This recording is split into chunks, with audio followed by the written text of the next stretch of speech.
ደህና ሰነበታችሁ። ዛሬ መስጌ ይኸውልህ እንግዲህ እኔ ልጅቱን እንደምንም ብዬ አምጥቼ በእጅ አስገብቻለሁኝ። ቶሎ በሉና ውሰዱ። ተቀናቃኝ እየመጣ ነው። እኔ አንድ ቃል ገብቻለሁ ብዬ ነው ነግሬዋቸዋለሁ። ቶሎ በሉ። አንተ ሰውዬ ደግሞ ምን ሆነሽ? ቆይ ልጄ የት ናት? እኔ ልጠይቅሽ እንጂ ልጄ ምን አድርጊ ነው የምትያት? አንዴ ታግባ አንዴ አታግባ እያልሽ የምታወዛግቢያት ለምንድን ነው? ይኸውልዎት አሁን ስለሱ ከእርሶ ጋር አላወራም። እንዴት? ቆይ እርሶ የልጃችን ማግባት አለማግባት ምን አስጨነቆትና ነው እንደዚህ እንደው ያንን ሁሉ ነገር ካሳለፍን በኋላ ልጄ ሲሉ እውነትም እኮ ያሰቡ ነበር የመሰለኝ። ለካ እርሶ ልጄን ሊያሰቃዩና እንደገና ደግሞ የነበሩበት ሊመለሱ ነው።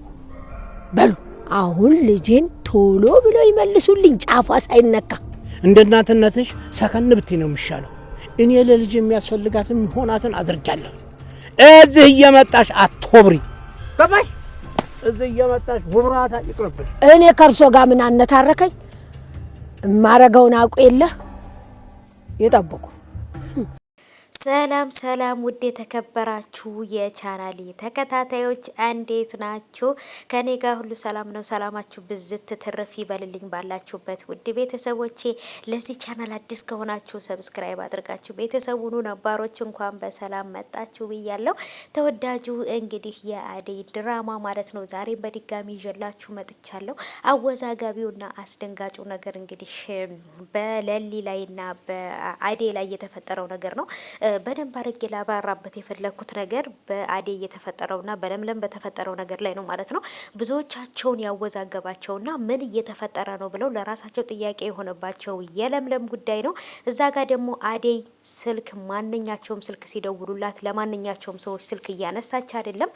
ይሄም ማለት ደግሞ ምን ያህል እንትን ውስጥ እንደገባች ወይንም ደግሞ ምን ያህል ችግር ውስጥ እንዳለች ለማወቅ ማሰብ ወይንም ደግሞ አርቆ ማሰብ በፊት የተፈጠረውን ነገር የአደይ አባት ምን ሲያረጋት ነበረ የሚለው ነገር ካሰበ ዴቭ ሚስቱ ወይንም ፍቅረኛ ያለችበት ሁኔታ በደንብ ሊያቅ ይችላል ብዬ አስባለሁኝ። ስለዚህ በደንብ ሂዶ ካለችበት ነገር ከዳይመንድ ጋር ልክ ባለፈው እንዳደረጉት ሂደው ሊያወጧት ካለችበት ሁኔታ ሊያመጧት ይገባል። እዚህ ጋር ባቡሬ ለምለም ጋር የተፈጠረው ነገር ምን እንደሆነ ግራ ስለገባው በጣም አይምሮ በጥያቄ ተወጣጥሯል። ለሙየም እንግዲህ ቤዛ የሰጠቻት መድኃኒት ነው እንደዚህ ያደረጋት። ቤዛ የመርፌውን በመድኃኒት ቀይረሽ አምጭላት ለለምለም ብሏት ነበረ ባለፈው ክፍል አይታችሁ ከሆነ። እሷም ደግሞ እሷን እንድታብድ ወይንም እንድትሞት ወይንም የሆነ ነገር እንድትሆን የሚያደርግ ሌላ መድኃኒት በእጇ ይዛ ስለነበር ያንን መድኃኒት ነበረ እንጂ የመርፌውን ወደ መድኃኒት ቀይራ ሳይሆን እሷ በምትፈልገው ነገር ነው ቀይራ የሰጠቻት ማለት ነው።